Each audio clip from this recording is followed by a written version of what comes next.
पूजनीय माता और बंधुओं, अब एक भजन होगा और भजन के साथ साथ सभी भाई बहन अपने अपने इष्ट को याद करेंगे, ध्यान करेंगे उनका। हमारा रास्ता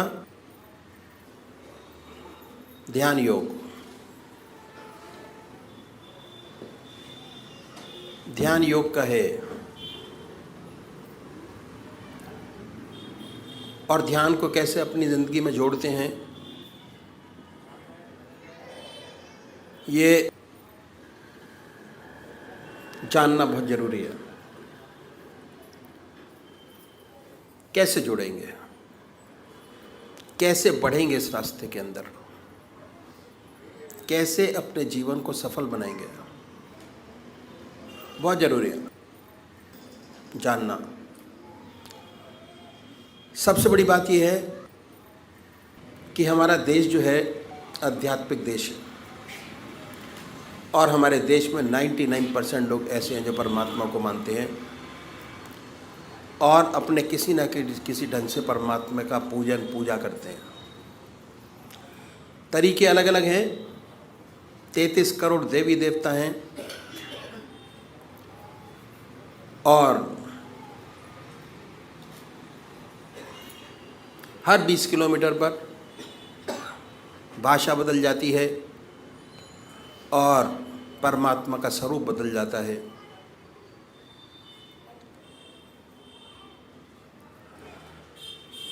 तो हम सब लोग जानते हैं कि परमात्मा ने हमें विवेक बुद्धि दी है, कर्म करने का अधिकार दिया है। बाकी 84 लाख योनियाँ भोग योनियाँ हैं। कितना सुंदर परमात्मा ने ये योनि हमको दी। परमात्मा की साया जब से पैदा हुए तब से हमारे साथ है और जब हम इस जहान को छोड़ के जाएंगे तब भी हमारे साथ है। समझने की ज़रूरत है कि कैसे परमात्मा की कृपा जन्म से अंत तक हमारे साथ है और ये मनुष्य जीवन के अंदर ही समझा जा सकता है और कोई योनि ऐसी नहीं है जो समझा सकती हो। परमात्मा ने बड़ी असीम दया कृपा कर हमको मनुष्य योनि प्रदान की। सबसे बड़ी देन।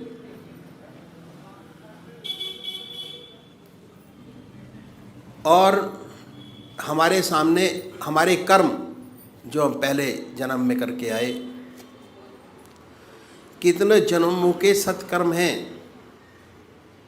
हमारी आत्मा के साथ, वो ये प्रदर्शित करता है कि हमको परमात्मा ने फ्री कर दिया।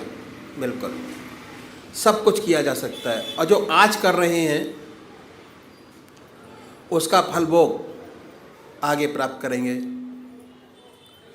तो इसलिए जिस कर्म को पहले करके आए, अगर उसी कर्म को बढ़ाएंगे हमारा जीवन बड़ा सुंदर, और ये जीवन क्या अगले जो जीवन होंगे वो भी बड़ी सुंदर और सुखद पूर्ण व्यतीत होंगे। ये तो हो गई, present will be very good.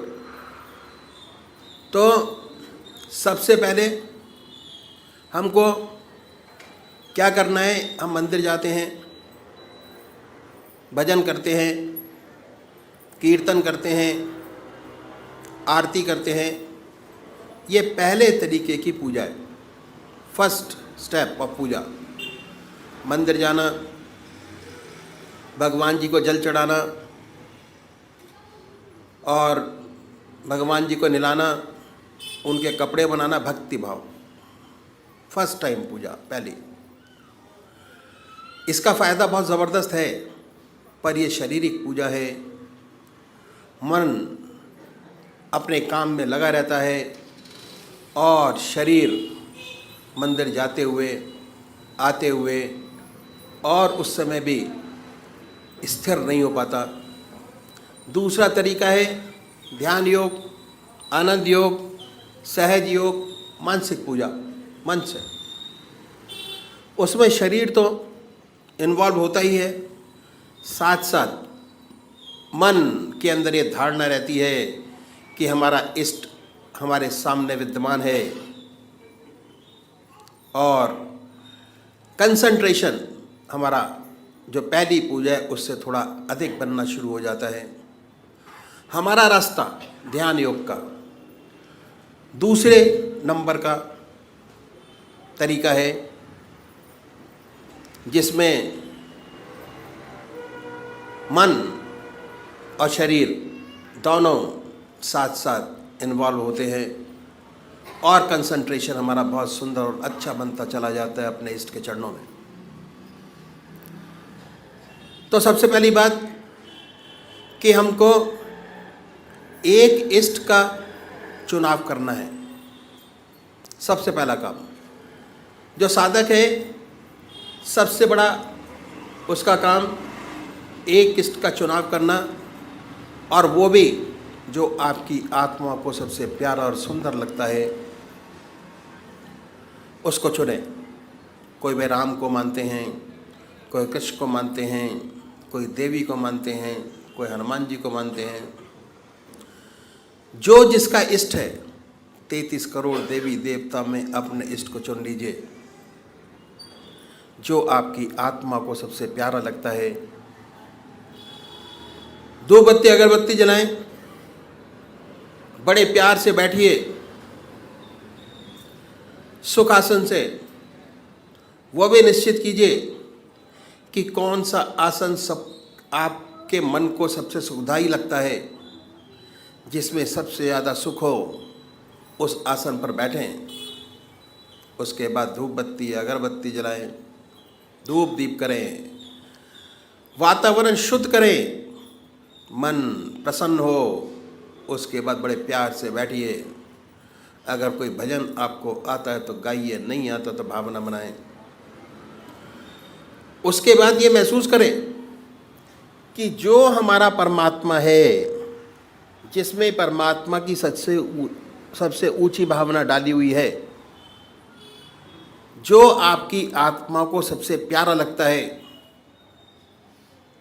उसको ये महसूस करें कि वो हमारे सामने विद्यमान है, आपके सामने सह शरीर बैठा हुआ है। अब वो फोटो में नहीं है,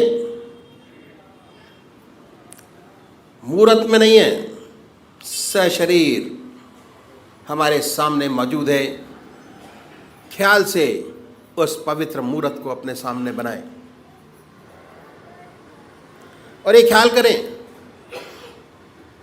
बड़ी बड़ी आंखें हैं, गोल चेहरा है, जटाएं हैं, सर्पों की माला है। आपका इष्ट जो आपके आंखों के सामने हमेशा आता है, उसको अपने सामने बनाइए, उस पर अपने मन को कंसंट्रेट करिए, उसी को देखिए।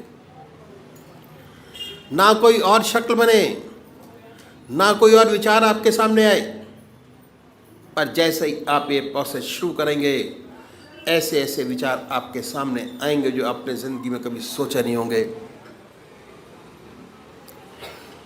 उन विचारों को हटाएं, फिर अपने इष्ट की याद में लगिए।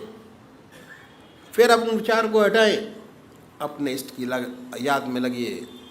अगर आज ये ध्यान करते हुए, अपने इष्ट की मूर्त बनाते हुए, दिल की हर धड़कन से अपने इष्ट का नाम लेते हुए अगर 100 विचार 1 मिनट में आते हैं, तो कुछ समय बाद अगर यही प्रैक्टिस आपने जारी रखी, उन विचारों में कमी आएगी। और उसके बाद एक दिन ऐसा आएगा कि आप बैठे होंगे और आपका इष्ट सामने होगा, ना कोई विचार होगा ना ख्याल। उसमें ऐसे तल्लीन होंगे, ऐसे खोए होंगे, कितनी मन को शांति मिलेगी। जितना मन पर भार होगा वो हल्का होगा, और ऐसी ऐसी समस्याएं हल होंगी जो ज़िंदगी में आपने सोचे नहीं होंगे कि ये भी हल होंगी। बहुत सुंदर समा होगा, बहुत मन खुश होगा। मन खुश, आत्मा खुश, प्रसन्नता ही प्रसन्नता है। समाज खुश, दूसरे वो भाई हैं जो निराकार भगवान के उपासक हैं, ओम, अल्लाह, वाहेगुरु, वो नाम को चुने, बड़े प्यार से बैठिए और ये सुखासन से और ये ध्यान कीजिए कि हमारे मन से ओम नाम निकल रहा है, या जो नाम आपने चुना है वो निकलता है और वाइब्रेट करता है पूरे शरीर के अंदर। उसके वाइब्रेशंस को महसूस करें, उसकी प्रेजेंस को महसूस करें और उसके आनंद से आनंदित होइए। ये पूरा रास्ता ध्यान योग का आनंद ही आनंद का है। बस थोड़ा समझने की ज़रूरत है। जैसे जैसे चीज़ें आपको समझ आती चली जाएंगी, वैसे आपका मन, हमारे शरीर के अंदर आनंद, चैतन्यता, खुशी हमारे मन के अंदर ही, हमारी आत्मा में है। जैसे जैसे उसकी पहचान होती चली जाएगी, उसके नज़दीक होते चले जाएंगे, आप आनंदित रहेंगे और सुंदर काम होगा, समाज की बेहतरी होगी और बड़ी सुंदर अवस्था आपकी होगी। तो अभी एक भजन होगा और भजन के साथ साथ सभी भाई बहन अपने अपने इष्ट का ध्यान करेंगे। मेरा आपकी कृपा से सब काम हो रहा है, मेरा आपकी कृपा से सब काम हो रहा है। करते हो तुम कन्हैया, मेरा नाम हो रहा है। करते हो तुम कन्हैया, मेरा नाम हो रहा है।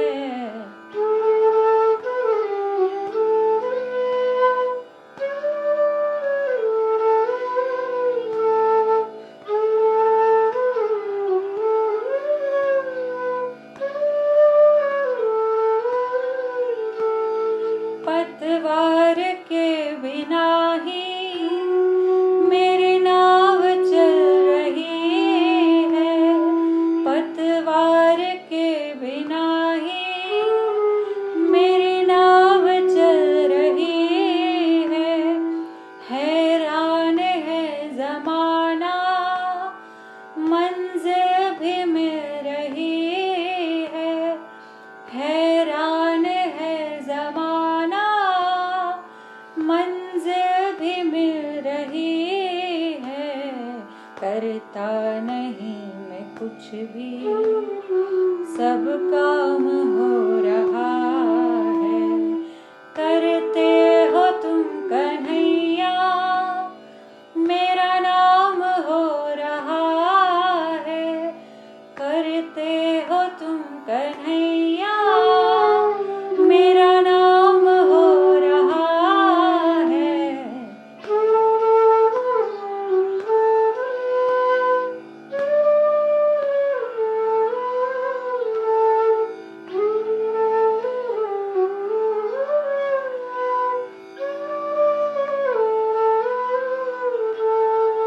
तुम साथ हो जो मेरे, किस चीज़ की कमी है। तुम साथ हो जो मेरे, किस चीज़ की कमी है। किसी और चीज़ की अब दरकार ही नहीं है। किसी और चीज़ की अब दरकार ही नहीं है। तेरे साथ से गुलाम अब गुलफाम हो रहा है। तेरे साथ से गुलाम अब गुलफाम हो रहा है। करते हो तुम कन्हैया, मेरा नाम हो रहा है। करते हो तुम कन्हैया, मेरा नाम हो रहा है।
एहसान हो रहा है। करते हो तुम कन्हैया मेरा नाम हो रहा है। करते हो तुम कन्हैया मेरा नाम हो रहा है। मेरा आपकी कृपा से सब काम हो रहा है। मेरा आपकी कृपा से सब काम हो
श्री बृजमोहन वचनामृत भाग 4 परिच्छेद 9 सच्चा जीवन साथी।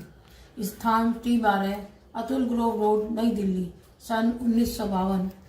जाहि न चाहि कबहु कुछ तुम स्नेह सहज स्नेहु, बसहु निरंतरता सुमन सोराउर निज गेहु। समय लगभग 11 बजे का है। श्री प्रेमचंद जी मित्तल प्रसाद के लिए मिठाई फूल पुष्पहार लेकर पहुंच गए हैं। श्री सद्गुरुदेव जी महाराज ने आपको बैत अता फरमाई। आपने बड़े प्रेम और श्रद्धा से श्री सद्गुरुदेव जी को तथा पूज्य माता जी को पुष्पहार पहनाए और बाहर आकर सभी भाइयों को बड़े प्रेम से मिल रहे हैं। उसी समय इस दास के बहनोई साहब श्री शिव प्रसाद जी तथा प्रिय बहन जयदेवी को भी उपदेश अता फरमाया। सब लोग बहुत ही प्रसन्न नजर आ रहे हैं। मालिक की बड़ी दया कृपा है। आज होलिका दहन का दिन है। गेहूं की बालें तथा गन्ने होली में भूने जाने के लिए आ गए हैं। घर की देवियां तरह तरह के खाने का सामान बनाने में व्यस्त हैं। आज छुट्टी है। दिन भर किसी न किसी कार्य में सब लोग व्यस्त हैं। सायंकाल हुआ और सत्संगी भाई बहन आना प्रारंभ हो गए हैं।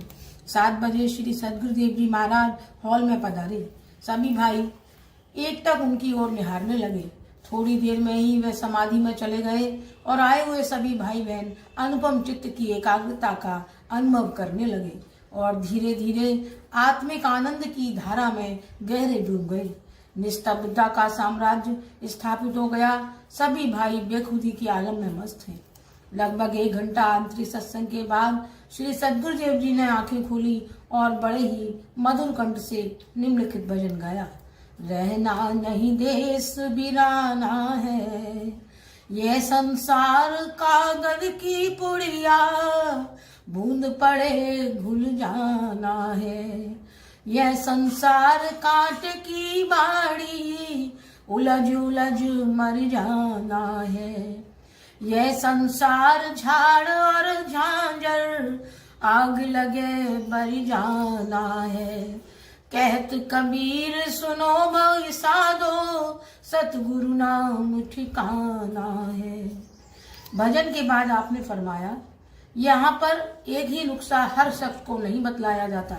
जिस प्रकार पेटेंट दवाएं जरा सा प्रकृति या रोग के अंतर होने से सबको यकसा लाभ नहीं करती, इसलिए बुद्धिमान आदमी अनुभवी वैद्य से अपनी दशा कहकर और नब्ज दिखाकर नुस्खा लेकर औषधि खाता है तो जल्दी आरोग्य होता है। दूसरी तरह के वे लोग होते हैं जो अखबारों और इश्तहारों में दवा का नोटिस पढ़कर स्वयं अपनी बुद्धि से दवा का ऑर्डर देकर मंगा लेते हैं। उनको कभी कभी लाभ के बदले हानि हो जाती है। इसी तरह शास्त्रों में पढ़कर या पंडितों से पूछकर लोग योगाभ्यास आदि करने लगते हैं, जिसके कारण कभी कभी ऐसी हानि हो जाती है कि जान के लाले पड़ जाते हैं।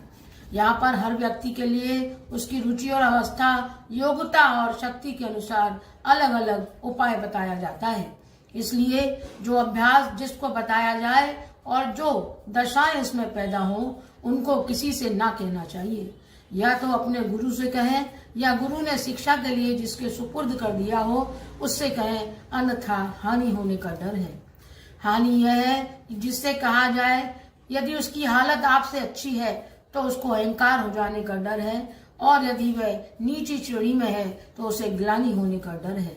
यदि आपके और उसके अभ्यास में अंतर है तो गुरु में अश्रद्धा हो जाने का डर है कि मुझको यह बतलाया और इनको यह बतलाया, शायद इस पर अधिक कृपा है। तात्पर्य यह है कि ऐसी बहुत सी बातें हैं जिनसे हानि होने का डर है। इसलिए कहा है, जोग जुगत तप मंत्र प्रवाहु, पूरे तब ही तब करहु दुराऊ। इसके पश्चात श्री सद्गुरुदेव जी महाराज ने फरमाया, सोच समझ दुनिया झूठी और नाशवान है। यहाँ कोई किसी का नहीं। दादे परदादे जाने कितनी संबंधी, यार दोस्त, साथी पड़ोसी सब छोड़ छोड़ कर चले गए। यहाँ कोई किसी के साथ सदा नहीं रहा और न रहेगा। पंछी पग ध्यान, यहाँ राम ही सौ काम। भगवान के चरणों में अच्छी तरह से ध्यान लगाए हुए चलता चल। यहाँ कोई किसी का नहीं है, केवल भगवान का ही भरोसा सच्चा है। वही तेरा सच्चा सहायक, मार्गदर्शक, मालिक और सब कुछ है। इधर उधर सहारे के लिए ताका नहीं कि रसातल में गया नहीं। कोई न काऊ को मीत जगत में, सब धोखे की प्रीत।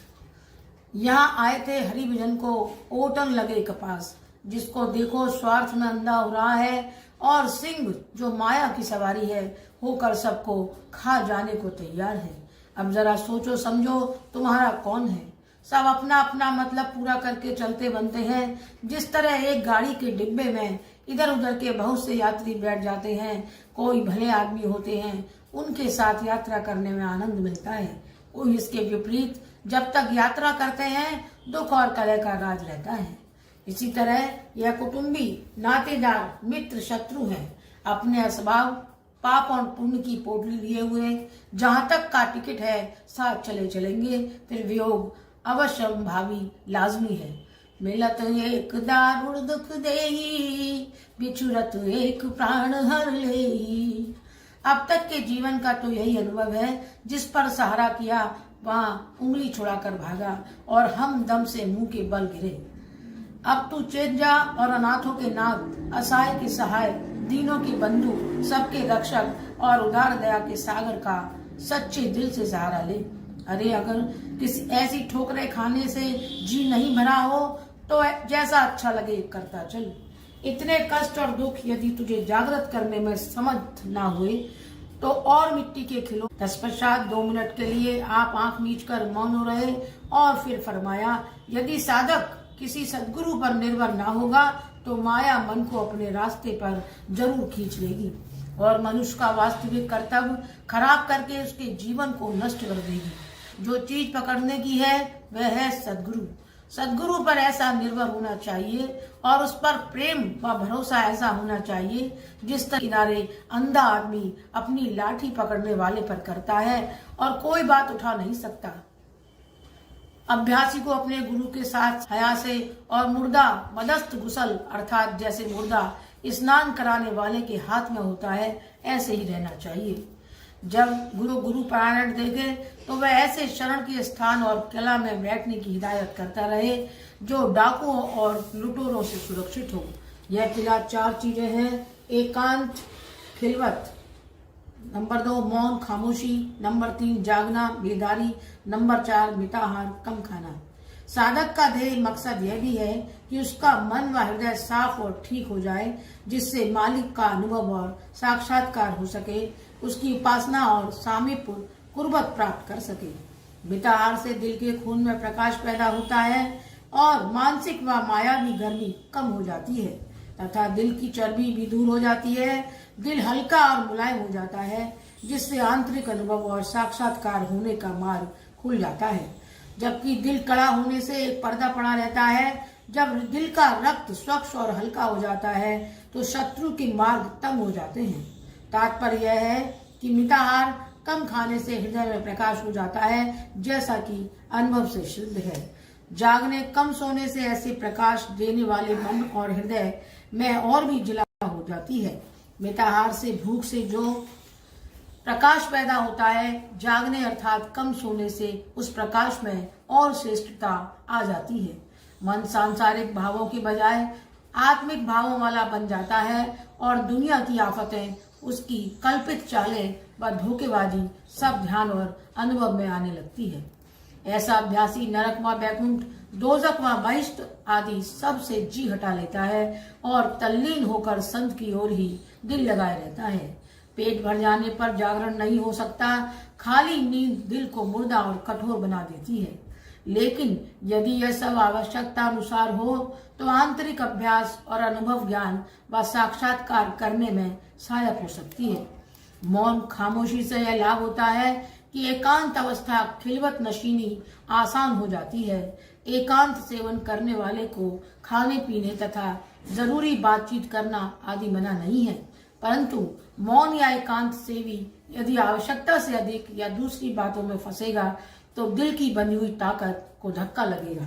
जब सुमरन, ध्यान व उपासना, जिक्र व फिक्र से दिल थक जाता है या जी भर जाता है तो दिल को बात करने से भी आराम व शांति मिलती है। खुलासा यह है कि मौन अवस्था से बुद्धि को बल मिलता है तथा पवित्रता और संयम, परहेजगारी आता जाता है। एकांत से यह लाभ है कि आंख और कान जो हृदय के द्वार हैं रुके रहें और उनके काम दूर हो जावें, क्योंकि दिल एक हौज की तरह है जिसमें इंद्रियों द्वारा गंदा पानी और कूड़ा करकट गिरता है। इस तरह पर एहतियात करके मेहनत व कोशिश करने का यह मतलब है कि मन का हौज उस खराब पानी से साफ हो जाए और तह में से भी कीचड़ निकल जाए, ताकि इसको खोदते हुए असल पानी आनंद तक पहुंच जाए। इसलिए यह चारों चीज किला, ढाल या पना की जगह कही गई है कि जिनसे रास्ते के चोर डाकू दूर होते हैं, और जब वे बातें जो इस राह में मना है हट गई तो अभ्यासी परमार्थ मार्ग में चल पड़ता है। यह ध्यान रहे कि बिना मन की घाटियों के तय किए हुए चलना सफल नहीं हो सकता। वह घाटियां दिल या मन के गुण हैं जो दुनिया की चीजों में ध्यान लगाने से उसमें पैदा हो गए हैं। उनमें कुछ सहज और कुछ कठिन है। यह सब घाटियां धीरे धीरे क्रमशः अपने आप वश में आती जाती हैं, यदि अभ्यास ऊपर कही हुई शर्तों पर शुरू कर दे। इसके पश्चात श्री सद्गुरुदेव जी 2 मिनट के लिए मौन रहे। तत्पश्चात आपने फिर फरमाया, ब्रह्म निर्द्वंद्व है, द्वंद्व की दशाओं से मुक्त है। जीव द्वंद्व अवस्था में रहता है। सुख दुख, ज्ञान अज्ञान, शुद्ध अशुद्ध आदि दशाएं उसमें होती हैं। जीव में खिंचाव फैलाव है। ब्रह्म में किसी प्रकार की बेचैनी नहीं, क्योंकि उसमें सुख का ज्ञान नहीं है। जीवन की इच्छा में सुख आता है और दुख से बचता है। जीव को दुख सुख इसलिए होता है कि वह अंश है और सुख की इच्छा करता है। सुख पूर्ण में है, ब्रह्म पूर्ण है, इसलिए ना तो उसे जीवन की आकांक्षा है, उसमें दुख लेश मात्र को भी नहीं है। ज्ञान में त्रिपुटी का दोष है। जहाँ ज्ञान होगा वहाँ ज्ञाता और ज्ञेय अवश्य होंगे। यह वह दशा बुद्धिगम्य होगी। ब्रह्म बुद्धि के परे है, अनंत है, वहाँ त्रिपुटी संभव नहीं, क्योंकि वह पूर्ण है। उसमें भ्रम और कल्पना के लिए स्थान नहीं। यह तो जीव में होते हैं जो दोष मुक्त हैं। ब्रह्म को अपने पूर्णता तक का भी ख्याल नहीं है।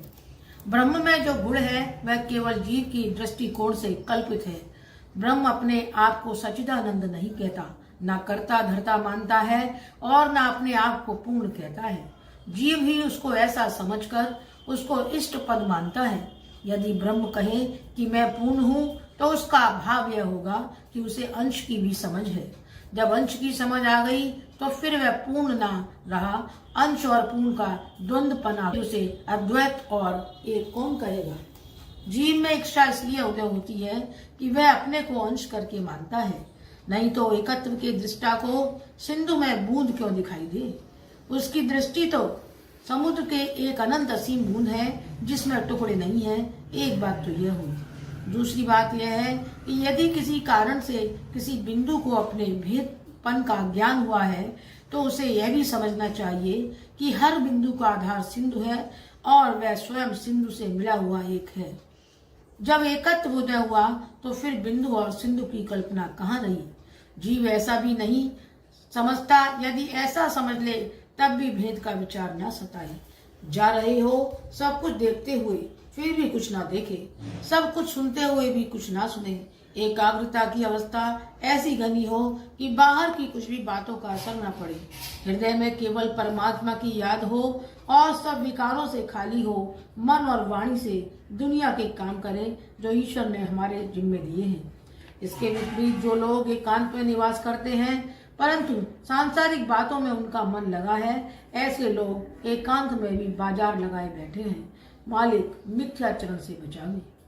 तत्पश्चात श्री सद्गुरुदेव जी महाराज कुछ मिनट के लिए मौन रहे तथा फिर फरमाया, ईश्वर को ज्ञान प्यारा है। यह ज्ञान साधारण ज्ञान नहीं है जो विद्वानों का होता है। वह ज्ञान जो उसे प्यारा है वह तो उसकी एक देन है। उसमें अहंकार का लेश मात्र नहीं, वह तो एक प्रेम से भरपूर दशा है। वह गुरुदेव द्वारा प्राप्त होती है। प्राय विद्वान इस ज्ञान से वंचित रह जाते हैं कि जिसके लिए उन्हें हर लोक में घोर पश्चाताप होगा। सच्चा ज्ञानी हर समय परमात्मा की याद में ऐसा मग्न रहता है कि उसके ऊपर बाह्य घटनाओं का कोई भी असर नहीं पड़ता। ज्ञानी भगवान को अत्यंत प्यारा है। ज्ञानी साक्षात उनकी आत्मा ही है। ज्ञानी त्वमेव से मेव मतम गीता। ज्ञानी प्रभु विशेष प्यारा रामायण। ज्ञानी भगवान को किसी हेतु से नहीं पूछते, सब कामना रहित होकर निष्काम भाव से भगवान की उपासना करते हैं। इसी से ज्ञानी प्रभु जी को अत्यंत प्रिय है। वह ईश्वर को ईश्वर के लिए पूछता है। वह भगवान से प्रेम किए बिना नहीं रह सकता, यह उसका स्वभाव है। ध्रुव और विभीषण ने कामना युक्त होकर भगवान की उपासना की, किंतु प्रहलाद ने पूर्ण निष्काम भाव से भगवान की आराधना की, इसलिए प्रहलाद की गिनती ज्ञानी भक्तों में है। क्योंकि समय अधिक हो गया था, सत्संग समाप्त हुआ। सभी सत्संगी भाई आनंद में मग्न हुए अपने अपने घरों को चले गए। रात्रि में होलिका दहन हुआ, जिसमें आपने बड़े ही प्रेम से हिस्सा लिया। बाले तथा गन्ने होली में भुने गए। तत्पश्चात आपके चरणों में गुलाल और अबीर अर्पण किया। आप सबको हृदय से लगाकर बड़े प्यार से मिले और सबको आशीर्वाद दिया। यह हम सब लोगों का परम सौभाग्य था कि होली के अवसर पर आप हमारे यहाँ पधारे हुए थे और हम सब ने यह उत्सव आपकी छत्र छाया में मनाया। प्रातःकाल हुआ और जैसे ही हम घूमकर वापस आए, बच्चों ने पिचकारियां निकाली और रंग फेंकना शुरू कर दिया। लगभग 10 बजे तक सभी छोटे बड़े बाहर निकल आए और एक दूसरे पर रंग फेंकने लगे तथा मिलने लगे। दिल्ली सत्संग के सभी भाई बहन पधारे, सभी आपसे प्रेम से मिले और सभी ने आपके चरणों में गुलाल और अबीर अर्पण किया और होली का रंग खेलने में बड़ा ही आनंद आया। ऐसा होली पर आनंद जीवन में पहली बार मिला।